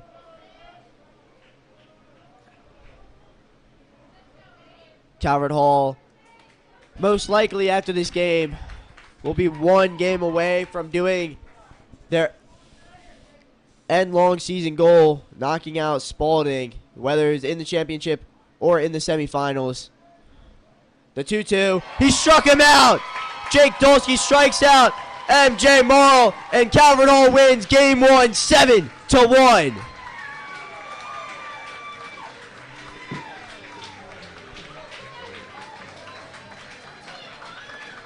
Great pitching from Ryder Soa.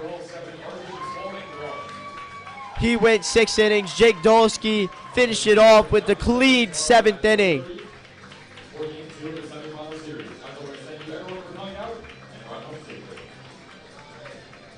Some timely hitting from the Cardinals, along with some taking advantage of just good calls and defensive struggles for Spalding late in that game. Owen, do you have any final thoughts before we close it out here from Carlo Crispino Stadium? Just a good game, pitching duel early on. Cardinals exploded in the 6th inning. Didn't really look back there in the 7th inning. There reason to. Cardinals, big win over one of what teams that has become their rivals here in MIAA baseball. So Cardinals 1 win away, you said, from getting back to Joe Cannon in the championship game. If they can, they'll face the winner of John Carroll at MSJ, but they'll look to that. They're just focused on tomorrow right now. And just excited. We'll look at Peter Bayshore to see if he can take the Cardinals to a win tomorrow. The team will travel down to Savannah Park tomorrow afternoon at 4:30 for Game 2 to try and close out this semifinal series. It is the best of 3. All you need is 2.